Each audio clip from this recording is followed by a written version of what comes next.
Hello, Patriots. All right, everybody, tell me that you can hear me and that I do not sound like a robot. Uh, just forget the fact that I sound like total garbage because I'm sick. Um, just let me know that you can hear me and I do not sound like a robot. That would be greatly appreciated. Thank you so much. After I get that confirmation, I will go in. Okay, awesome. Thank you, Tammy. Take 2 seconds and share this video, please. If you are able to share it, please share this video. I've got some good news. I mean, I don't have good news. Anyways, I've got a lot of news to share with you. I would like to get as many viewers as possible. So please share this video, and I would greatly appreciate that. Once you're done doing that, hit the like and the heart button so that we can break the algorithms. And if you're following us on our YouTube page, please hit the like, subscribe, and notification bell so you're getting all of your latest breaking news from Primetime Patriots right here at your fingertips. Good afternoon, everyone. If this is your first time tuning into my show, please put that in the comments. I would love to hear from you if this is your first time listening to my show. I will give you a shout out. I love that. I love new viewers. So let me know if this is your first time. The second thing I want to do today is I don't do this often, but you know what, guys, I'm a huge supporter of small businesses. So I would like to shout out Creative Wave Customs. They do have an Etsy shop. You can also go to their Facebook page. They are the ones that made our koozies and keychains that are now available online at www.primetimepatriots.org. Great business. A husband and wife run this business, local from Ohio. Great people, conservatives. They're both wonderful people. So, highly recommend Creative Wave Customs. So yeah, just shouting them out a little bit, you guys, because, I appreciate small business. First time listener, Leslie. Hello, good afternoon. Thank you for being here. I love that. I love that you're a first time listener. Hopefully you love what you hear. Gregory, welcome, sir. Thank you for tuning in. I'm going to be bringing you some news today. I love it. You guys are awesome. Thank you so much. All right, so usually start my show with jokes. Today we're going to do things a little bit differently. I found some memes that I want to share with you guys that are hilarious. I love this. Welcome, Brenda. Thank you for being here. Awesome. Thank you so much. That's awesome. I love it. All right, so here's our memes for the day. This is the first one. When I see this face, it reminds me that the Kentucky Derby is coming. Oh, if I could laugh like Kamala, I'd laugh like Kamala right here with this. This one's good. Live long. Hold on a second. Let me take this banner down so you guys can see this. Live long and prosper. Y'all, if you can't laugh at that, you need to get out of here. That's funny. Live long and prosper. How about this one? Let's keep this doctor. This guy up here. Let's keep him. And let's cancel these two quacks. Anybody agree? Give me a thumbs up. I agree with that statement. I'd rather get information from this guy. Love it. All right. Hey, look at me. I'm a typical attention-seeking liberal loony. Not all pregnant people are women. Okay. All right. If you say so, sweet cheeks. Saw this guy today driving around flaunting his wealth. 2 sheets. We get it. You're rich.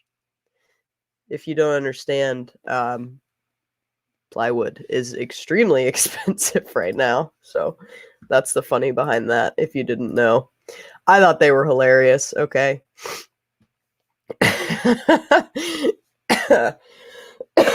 Oh yeah, by the way, if I sneeze or cough, I'm really sorry. I'm trying to get over this, whatever this is. So, first news of the day, you guys. Now we have discovered, this is breaking news. Nobody knows it, okay? Nobody knows it, Breaking news today. Soap dispensers are racist.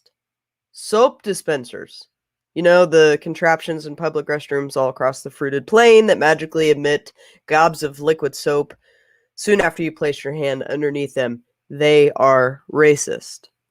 Would you like to know why? Soap dispensers are racist because it forces black and brown bodies to show their palms, which are the only light areas of their skin, before the soap will come out. So that makes soap dispensers racist. Let's see what the other reason was. One student stated that soap dispensers were racist because the dispensers don't see her hands because of her dark skin color. So now you all know that soap dispensers are racist. That's breaking news for everybody. I just want you to know that soap dispensers are racist. So that's another item we can add to our list of racist things in 2021. How dare they? How dare you, soap dispensers? All right. Now we're moving on. Students at Ohio State University staged a sit-in protest Wednesday over the fatal police shooting of a teen girl wielding a knife who attempted to stab two people. The protesters demanded that the university sever its ties with the Columbus Division of Police.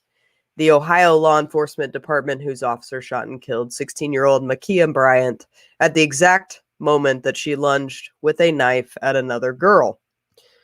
Okay, so with this news, let's go ahead and show this video here.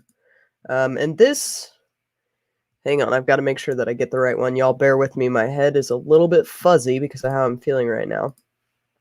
All right, so this is NBC's Nightly News deceptively editing the 911 call to leave out the part where the caller says the girl was trying to stab us. All right, let's have a listen here.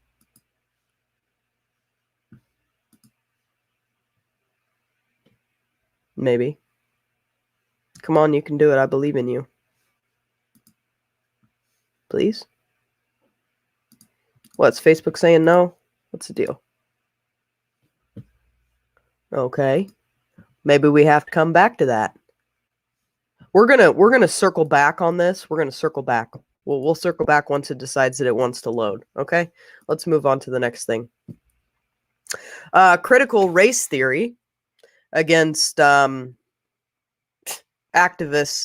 Ibram Kendi defended LeBron James on Thursday morning after the NBA star targeted a police officer who saved a black girl from being stabbed this week, suggesting that the police officer who shot the attacker should have disarmed her instead. Did y'all see the footage, the camera, the body cam? I would just really love to know how he thinks that this officer should have just disarmed her instead. I mean, that was a quick thing going on there. I don't really know what he wanted okay, whatever, it's fine. All right, let's see here. I got this video to work now. Here we go. Verdict: a police officer shot and killed a 16-year-old black girl in Columbus, Ohio, saying she was threatening others with a knife. Police body cam video was quickly released. Our Kevin Tibbles has that story, and I need to caution you, the images are difficult to watch. Police body cam video shows Ma'Khia Bryant's final moments when a Columbus, Ohio police officer responding to a call gets out of his car and seconds later fatally shoots the 16-year-old girl. Authorities say Bryant was threatening two other girls with a knife. It's a tragedy.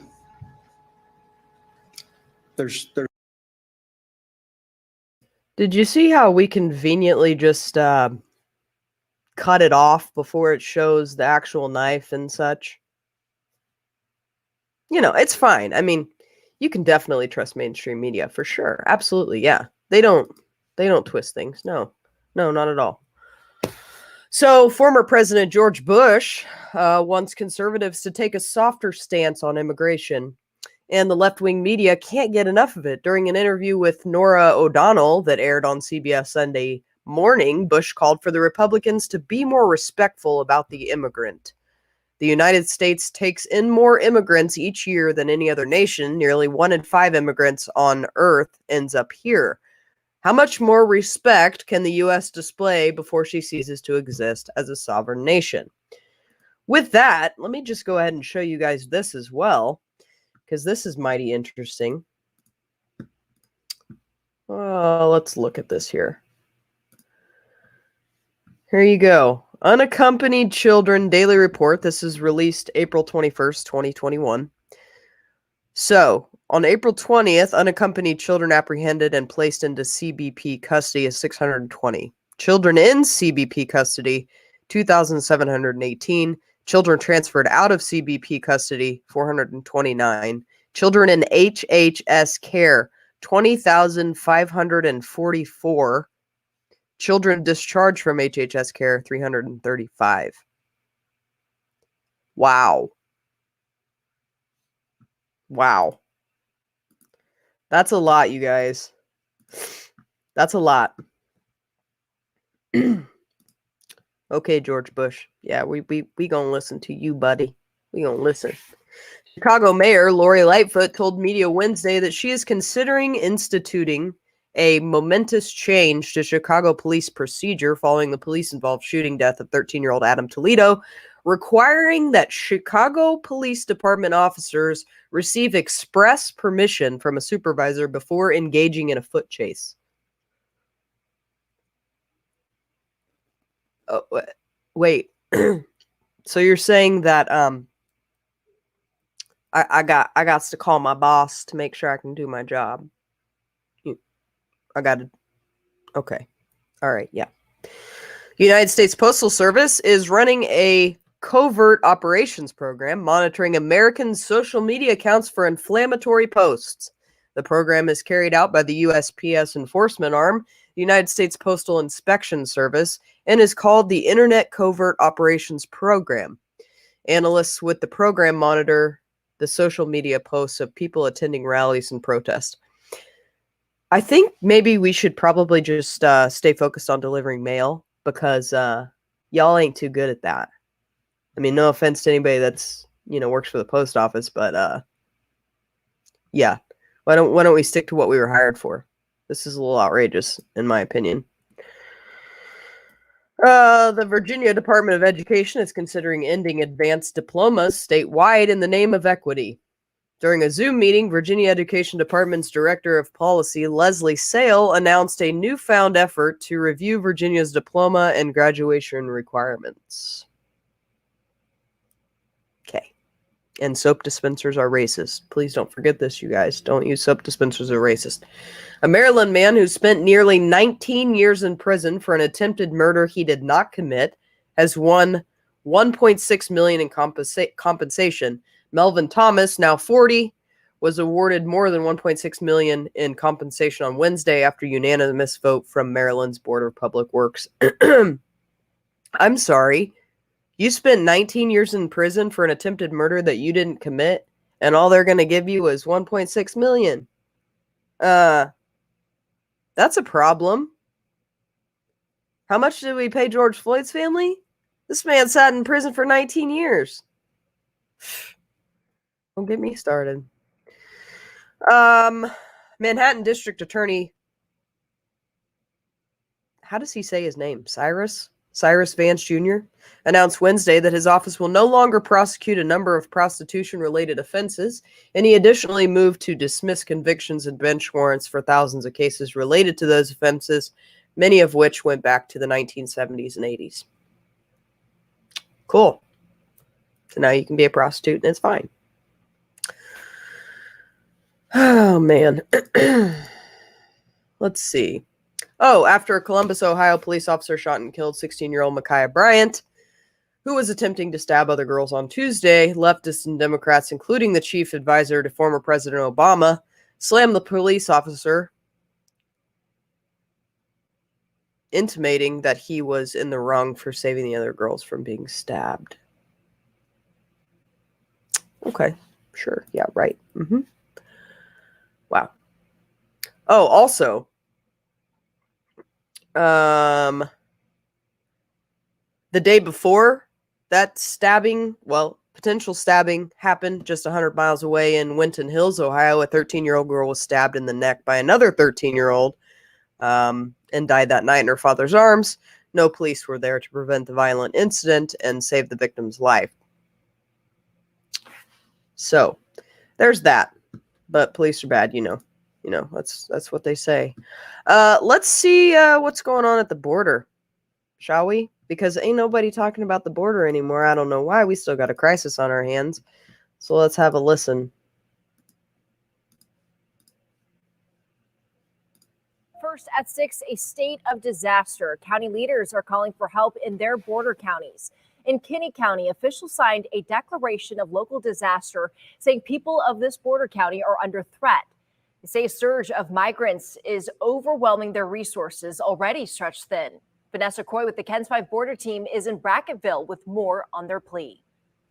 Kinney County officials say they are just overrun by criminal activity, from stolen property to smugglers using backyards to move migrants. They say a disaster is happening here in this rural border county, a result of the influx of migrants crossing into the U.S. And that's why they're calling on state leaders to step in and help. Kinney County officials held a press conference this afternoon saying they signed a local state of disaster declaration. It's a cry for help, calling on Governor Abbott to send additional law enforcement and military forces to help protect the border and their citizens. Kinney County Judge Tully Shahan said Border Patrol is already stretched thin, with more agents pulled for processing migrants, leaving 17 miles of the border in Kinney County unprotected. In the last few months, Governor Abbott sent additional manpower from DPS. Shahan said it has helped, but just not enough. He said the criminal element is putting the people of this rural border county in danger. So it's a very serious situation. And thank the good Lord that we haven't had any local people hurt. We've had border patrolmen shot at. We've had sheriff's deputies shot at. And it's time that the state of Texas comes to the aid of the border counties. The sheriff of Goliad County called on local officials today to also put a disaster declaration in place, citing many of the same concerns that they're seeing here in Kinney County, a massive spike in criminal activity. Judge Shahan is also calling on other border counties to follow their lead. He said if enough neighboring counties were to sign a disaster declaration, that would force state leaders to step in and provide some help. In Brackettville with the KENS.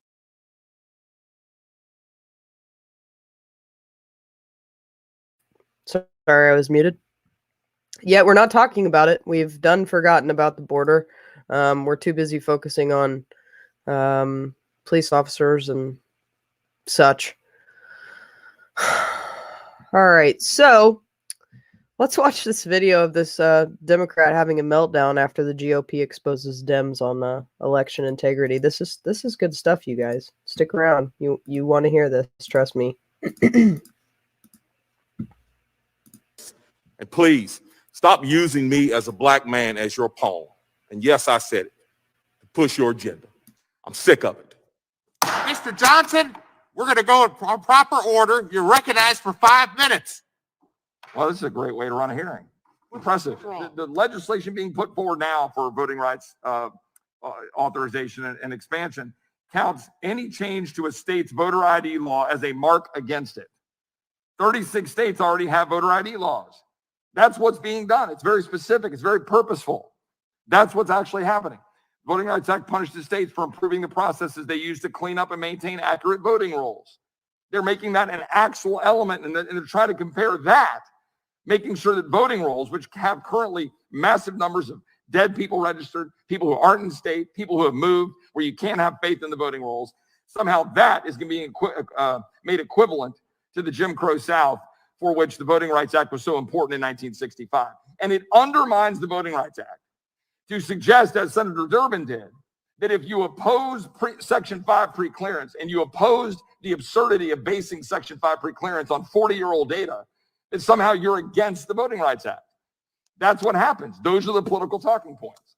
And I would just ask our witness and the Lieutenant Governor from North Carolina if you could help me understand. Was the 13th, 14th, and 15th Amendments to the United States Constitution passed and moved by Republicans or Democrats? Right. And was the movement to put your microphone on, sir? That would be Republicans. Was the move for the 64 Civil Rights Act and 65 Voting Rights Act led heavily by Republicans or Democrats? That would be Republicans. And so as we sit here today, and as we're being accused by many of our colleagues on the other side of the aisle of wanting to somehow perpetuate the Jim Crow South, when in fact what we're trying to do is perpetuate laws that you can believe in, that you've so eloquently discussed, do you see any merit in that whatsoever? Absolutely not. And just if I have a moment just to add something, when you talk about that history is clear. Who stood on which side? Every turn in history. It is clear. It's not even in dispute. And it's not in dispute now. What we want is integrity. We don't want power. We want integrity. We want the right thing to be done. We want to encourage citizens to be responsible. We want to have the best election system in the world. In the world. Third world countries, places like India where the poverty rate is staggering. They have to show that finger when they go vote. It's time that we modernize our election system in this country and stop playing all these silly games based on race.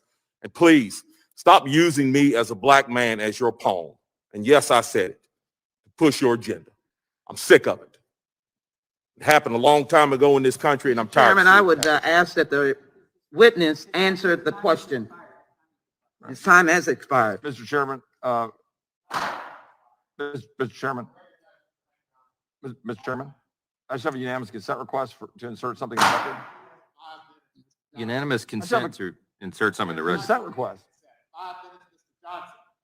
You've already said that we could enter that in the record. You said it in your opening, Mr. Chairman. What changed? Mr.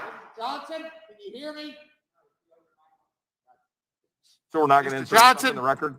So Republicans Recognized for can't 5 enter anything minutes. in the record. I'm So just the need chairman clarification. doesn't want us to be able to insert stuff in the record? Maybe in a few minutes, but not right now. Oh, because when I had my time closing, I didn't want to insert it at the time inserted when I spoke. Mr. Johnson, we're going to go in proper order. You're recognized for 5 minutes. Well, this is a great way to run a hearing. Impressive. What's wrong?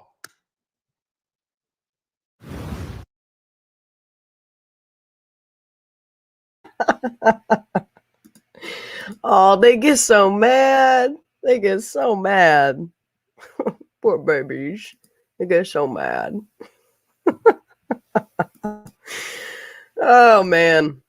Okay, so just in, the DC statehood legislation did pass the House. It's going to face a tough battle in the Senate, though, so we'll see how that goes, and I'll keep you guys posted on that. I'm scrolling through real quick to make sure that I don't have anything else for you. Oh, Joe Biden warns that 4th of July celebrations might not happen if Americans refuse the shots. Joe, I'm gonna have a 4th of July celebration whether you say I can or not, because this is America. Okay? Coming from the man. Coming from the man who wants to pull troops out on the September 11th. Don't get me started. Let's see. This is pretty good right here. So athletes who take a knee or raise a fist at the Tokyo Olympics will face punishment. It's what the International Olympic Committee said on Wednesday. They're going to enforce its rule banning athletes from demonstrating at this summer's Tokyo Olympics, noting that kneeling or raising a fist will bring swift punishment. We'll be in Florida on the 4th of July, so we don't need to worry about what our president thinks of our celebration. I don't care where you are. Let's take one moment to remember what 4th of July is. We're celebrating our independence. So listen up, Joe. I'm going to celebrate my independence. And I might do it in the midst of 50 other people. And ain't none of us going to be wearing masks. And there's nothing you can do about it. And I'm not taking the shot. Sorry, not sorry. I love you guys. I hope you guys have an amazing day. And God bless you all. God bless America. And I'll see you guys tomorrow.